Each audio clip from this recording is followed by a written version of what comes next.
Bonjour tout le monde, je vais vous faire dans cette vidéo la correction de l'exercice 15 qui se trouve à la page 5 de votre série d'exercices. Et pour ça, donc, je vais me baser comme d'habitude sur le corrigé que je vous ai distribué préalablement. Alors cet exercice 15 relate en quelque sorte l'expérience dite du tonneau de Pascal. On va lire la donnée. Au XVIIe siècle, Blaise Pascal réalisa une expérience qui le rendit célèbre, la fameuse expérience du tonneau de Pascal. Au centre du couvercle supérieur d'un tonneau rempli d'eau, on fixe verticalement un tube étroit, ça c'est important, de quelques mètres de hauteur. Si on remplit ce tube avec de l'eau jusqu'au sommet, les douves du tonneau se disjoignent et le liquide jaillit à l'extérieur. Expliquez pourquoi.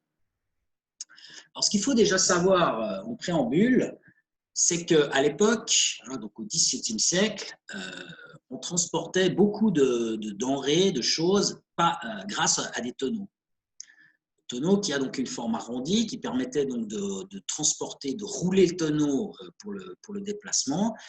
Et ces tonneaux, il y avait carrément un métier, un tonnelier, c'était un métier, fabricant de tonneaux, et ils avaient la réputation, ces tonneaux, d'être très solides pour résister justement aux divers désavantages qu'il peut y avoir lors des transports. Donc ce qu'il faut savoir, c'est que le tonneau, c'était quelque chose qui était réputé solide, très solide. Alors, l'expérience en question, d'après ce que je viens de dire, bien, vous avez un tonneau, que je vais tâcher de dessiner un tonneau, allez, mettons-le en noir, ok, ici. Donc, on dessine le sol, je vais le faire ici, voilà, le sol. Et puis, donc, un tonneau, vu de profil, c'est quelque chose qui a à peu près cette forme. Puis, hop, comme ceci. Et puis, donc, on a les planches du tonneau qui sont un peu de cette manière. Et souvent, il y avait quand même une espèce de bague métallique qui recouvrait le tout ici, qui retenait en fait l'ensemble des planches pour le tonneau. Donc ici, on a le couvercle, le fameux couvercle dont on parle. Et donc l'idée, c'est qu'on remplit ce tonneau d'eau et puis on perce un petit trou ici, sur le haut du couvercle. Et puis ensuite, on vient prendre un tube étroit, que je dessine donc maintenant. Je vais faire un deuxième comme ça, voilà. Et puis, vous voyez, il est très étroit. Et donc, là-dedans, à l'intérieur, on vient verser de l'eau que je vais dessiner donc en bleu. Donc, ici, on verse de l'eau. Donc, le tube va se remplir d'eau jusqu'à une certaine hauteur, mettons ici. Et donc, l'idée, c'est d'expliquer maintenant pourquoi est-ce que quand on dépasse une certaine hauteur d'eau, eh bien, pourquoi est-ce que les douves du tonneau peuvent se casser et donc, du coup, qu'il y ait de l'eau qui sorte en fait, par les côtés ici, par les divers fentes qui sont censées être hermétiques, bien sûr, puisqu'on pouvait mettre du vin, par exemple, dans les tonneaux. Donc, tout d'un coup, l'eau jaillit par ces interstices ici et il s'agit d'expliquer pourquoi. Alors, la raison, en fait, elle est relativement simple. D'après ce que vous avez vu, vous savez que la pression qui est exercée exercée par un fluide, elle est égale à ρ fois G fois H. Où ρ, c'est la masse volumique du liquide en question, du fluide, donc ici, c'est de l'eau. Et puis G, c'est 981, c'est l'accélération de la pesanteur sur Terre. Et donc, la variable ici qui est importante, c'est la hauteur ici. Ça, ce sera la hauteur d'eau. Alors, cette hauteur d'eau, en l'occurrence ici, c'est la hauteur qu'il y a entre, disons, le bas ici du tube et le niveau de l'eau ici. Donc, il s'agit de cette hauteur ici. Alors, évidemment, plus vous mettez d'eau dans le tube, plus la hauteur augmente. Et que se passe-t-il si la hauteur augmente? Eh bien, d'après la formule ici, eh bien, vous avez la pression qui va augmenter. Donc, en fait, l'idée, c'est ça, c'est de mettre de l'eau dans ce tube avec une hauteur suffisamment grande pour que la pression soit suffisamment élevée et que du coup, les douves du tonneau ne résistent plus en fait, à cette pression qui est très, très grande. Et donc, du coup, elles ont tendance à s'écarter sous l'effet de la pression et l'eau peut jaillir, comme on peut le voir sur le schéma ici. Et donc ça, à l'époque, c'était très spectaculaire parce que les tonneaux étaient réputés très solides. Et puis surtout, ce qui est spectaculaire, c'est que si maintenant on regarde, je vais juste effacer cette partie-là pour faire un petit dessin. Pardon, si j'ai été un petit peu brut, voilà. Si maintenant on regarde le cylindre un peu plus en détail, hein, donc on fait un petit zoom sur cette partie ici, eh bien, un cylindre, qu'est-ce que c'est? Eh bien, c'est une base circulaire et puis des parois ici verticales, hein, comme ça. Je n'ai pas besoin de faire les trétiers ici. Donc, si maintenant on a un tube, et je vous ai dit en lisant la donnée que c'était important, si le tube est étroit, ça veut dire que le diamètre ici est petit. Diamètre petit. Alors, du coup, le volume, eh bien, peut être relativement petit si le diamètre est petit. Alors, d'accord, hein, on va prendre une grande hauteur, hein, donc la hauteur ici, elle peut être grande. Disons, avec un volume relativement petit, puisque justement le diamètre est petit et donc la base ici est petite, eh bien, on peut donc mettre un volume relativement petit, mais pourtant avec une hauteur grande. Donc, je l'écris, volume petit, mais grande hauteur. Et donc, qui dit grande hauteur, hein, comme on l'a dit tout à l'heure, dit grande pression. Donc, c'est ça l'idée, c'est de mettre en fait un volume relativement petit, peut-être 1 litre, peut-être un peu plus, dans ce tube, de manière à, comme le tube est étroit et tout fin, ben, il n'y a pas besoin de beaucoup d'eau en fait, et puis comme il est étroit, ben, on peut avoir tout de suite une grande hauteur, et donc, qui dit grande hauteur, dit grande pression, et donc c'est ça qui va faire casser les douves du tonneau pour que l'eau jaillisse. Alors ça, c'est un petit peu ce que j'ai présenté dans le corrigé, qui se trouve donc ici, hein, vous avez le corrigé là, que je vais agrandir un petit peu. Voilà. Alors, en résumé, hein, je résume en gros ce que je viens d'expliquer. Donc, au XVIIe siècle, les tonneaux étaient beaucoup utilisés pour le transport des marchandises et avaient la réputation d'être très solides. C'est ce qui rend l'expérience de Blaise Pascal aussi spectaculaire. On sait que la pression exercée par une colonne de fluide ne dépend pas du volume total, mais uniquement de la hauteur H par cette formule. Donc, encore une fois, si H augmente, alors la pression augmente. Donc, en fait, tout ce qu'il faut là-dedans, ce n'est pas un grand volume d'eau, une grande quantité d'eau, c'est une grande hauteur d'eau. Alors, si le tube est cylindrique, le volume d'eau dans le tube, bah, c'est volume égale base fois hauteur, et donc c'est pi fois r carré fois la hauteur. Alors, comme le tube est très étroit, eh bien, il a un petit rayon. Et donc, du coup, vous pouvez mettre un assez petit volume tout en ayant une grande hauteur. C'est ça l'idée. Et donc, si vous avez une grande hauteur, eh bien, du coup, vous avez une grande pression, comme c'est expliqué. Attendez, là, j'ai un petit peu... Voilà, ici. Donc, je redis, hein, petit volume d'eau, mais pourtant avec une grande hauteur et donc une grande pression. Et donc, c'est cette pression qui fait disjoindre les douves du tonneau et qui permet à l'eau de jaillir, en fait, ce qui était donc quelque chose de très spectaculaire à cette époque.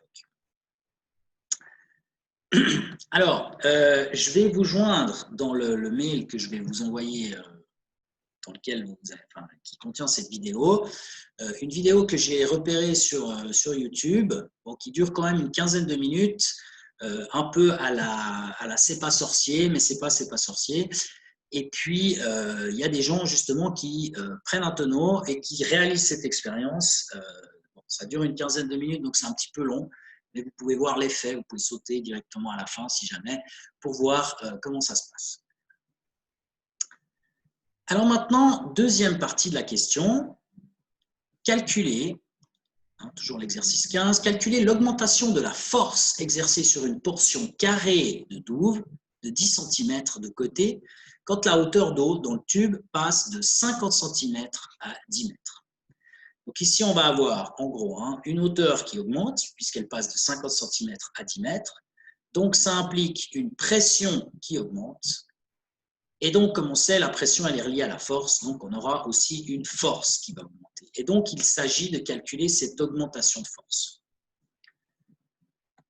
Alors, comment procéder pour calculer ça? Eh bien, j'ai fait ici dans le corrigé, j'ai écrit l'augmentation de la force, elle est liée donc à l'augmentation de pression, elle-même liée à l'augmentation de hauteur.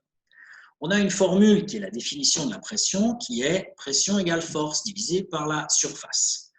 Donc, on retourne cette formule en multipliant par S et on trouve que la force, on peut l'exprimer comme étant la pression fois la surface.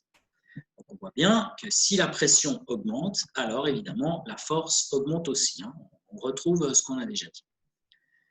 Alors maintenant, que vaut la pression dans notre histoire ici? Eh bien, la pression, c'est la pression du fluide, c'est-à-dire la pression P égale ρGH. Donc, le P là-dedans, on le remplace par ρGH, c'est ce qui est fait ici, et puis on multiplie encore par S pour obtenir la force. On peut exprimer la force comme étant ρGH fois S. Et vous voyez que là-dedans, il n'y a qu'une grandeur qui ne va pas varier, c'est la hauteur. Parce que quand on a de l'eau, la masse volumique, c'est celle de l'eau. G, c'est 9,81, on reste sur Terre, ça ne change pas. Et la surface, c'est le fameux carré de 10 cm de côté. Donc ça ne change pas. La seule chose qui peut changer là-dedans, qui va changer, c'est justement la hauteur. Et donc, la hauteur, elle augmente. Et donc, on voit bien qu'ici, d'après cette formule, c'est la force qui va augmenter aussi. Donc, on est cohérent par rapport à ce qu'on a dit tout à l'heure. Alors maintenant, ici, on a deux surfaces différentes, deux hauteurs différentes. C'est ce que j'ai fait sur le côté droite du corrigé ici. Là, voilà. Donc on a deux hauteurs différentes qui valent 50 cm au début et 10 mètres à la fin. Pour l'instant, on va les appeler H1 et H2. Donc si vous avez une hauteur H1, du coup, vous avez une force F1. Et puis, si vous avez une hauteur différente H2, du coup, vous avez une autre force F2. Et tout le reste, ça ne change pas. Vous voyez qu'à chaque fois, dans la formule, il y a ρ, il y a G et puis il y a S, qui sont donc pour nous ici des constantes. Donc, maintenant, si on veut calculer la variation de force, qui en réalité, cette variation est une augmentation, eh bien, on va faire la différence entre les deux forces. C'est-à-dire, delta F, c'est F2 moins F1. On reprend les expressions qu'il y a juste en dessus, ici, et puis on les intègre là-dedans. Donc, allez, prenons du rouge pour la première. Ici, ça c'est F1. Donc le F1, on le retrouve ici, puisqu'on fait moins F1. Et puis pour la deuxième, F2, eh bien, c'est toute cette valeur-là. Donc F2 moins F1, ça donne ceci. Et là, donc, on voit qu'il y a des termes qui sont communs aux deux membres, ρ, G et S. ρ, G et S. Donc, on peut les mettre en évidence, c'est ce qui est fait ici, ρ, G et S. Et tout ce qui nous reste à la fin, c'est H2 moins H1. H2 que j'ai. Tout ce qui concerne le 2, j'avais dessiné en vert, donc je vais le mettre en vert aussi. Et puis H1 qui est en rouge. Qu'on s'entende, H1 c'est la hauteur au début, donc en réalité pour nous ce sera les 50 cm, et puis H2 c'est à la hauteur à la fin, les 10 mètres. Alors, cette différence, finalement, qu'est-ce qu'il nous reste? Il nous reste ρGS, et puis H2 moins H1, on peut appeler ça le delta H, la différence de hauteur, et ça va nous donner la différence de force, l'augmentation, la variation de force. Alors maintenant, regardons un peu ces valeurs. On sait qu'on a de l'eau. Je vais descendre un petit peu. On sait qu'on a de l'eau ici. Donc, voilà, si je fais comme ça, c'est parfait, on voit tout. Très bien. Donc, j'étais en train de dire, on a de l'eau. Du coup, dans la formule ρ ici, c'est la masse volumique de l'eau, c'est-à-dire 1000 kg par mètre cube. On est sur Terre, Donc, le G qui apparaît dans la formule, c'est l'accélération de la pesanteur sur Terre, 9,81 newton par kilo ou mètre par seconde carré, selon comment on veut l'exprimer. Alors, ensuite, il nous reste, pour calculer la variation de force, il nous reste à évaluer la surface, S. Alors, la surface, c'est ce que j'ai fait ici. La surface d'une portion carrée de douve de 10 cm de côté. Comment est-ce qu'on la calcule? Eh bien, on fait 10 cm fois 10 cm. C'est la surface d'un carré. Comme on a besoin de mètres, eh bien, on transforme les 10 cm en mètres. 10 cm, c'est 0,1 mètre. Donc, on fait 0,1 fois 0,1, total 0,01 mètre carré. Donc, notre surface, ici, on la connaît, hein, c'est 0,01 mètre carré. Il reste la variation de hauteur que je vais faire en jaune, ici, le delta H. Hein, d'après la donnée, c'est ce qui est ici, la hauteur, elle passe de H1 égale 50 cm à une hauteur de 10 mètres, H2. Donc, la variation de hauteur, c'est 10 mètres moins 50 cm, ce qui fait 9,5 mètres. On va utiliser ça comme delta H dans notre forme. Alors, grâce à ça, on peut tout calculer. Hein. Alors, le ρ, la masse volumique, c'est 1000. G, on connaît, c'est 9,81. La surface envers S, c'est les 0,01 m². Et finalement, la variation de hauteur, delta H, c'est 9,5 mètres. Donc, ceci, ça va nous donner le delta F, hein, c'est-à-dire la variation de force, qui en réalité est une augmentation de force. Et donc, si on fait le calcul, on trouve une augmentation de 931,95 newtons, environ 932 newtons. Donc, ça fait quand même pas mal de force. Hein. Vous voyez que, par exemple, en termes de poids, hein, si vous avez quelque chose qui fait, si par exemple un poids qui vaut 932 newtons, ça correspond à quelle masse en fait, hein? Il faut diviser par environ 10, hein, puisque G c'est environ 10. Donc ça fait quelque chose environ 93 kg. Hein, tout ça c'est des ordres de grandeur. Donc c'est comme si vous mettiez 93 kg. Mais vous pouvez y arriver à mettre l'équivalent de ces 93 kg avec 1 litre d'eau, puisqu'il suffit d'avoir un tube très très fin. Si vous avez le tube très fin, vous pouvez mettre 1 litre d'eau pour passer d'une hauteur de 50 cm à 10 mètres, c'est-à-dire sur une hauteur de 9,50 m. Il faut que le tube, pour ça, soit très fin. Et 1 litre d'eau, ça pèse 1 kg. Ça ne pèse pas 93 kg. Donc, en fait, je reviens encore une dernière fois là-dessus, ce qui est important, ce n'est pas la quantité d'eau qui exerce la pression, mais c'est uniquement la pression. Et c'est ça donc qui est spectaculaire dans l'expérience dite du tonneau de Pascal. Voilà pour la correction de cet exercice 15.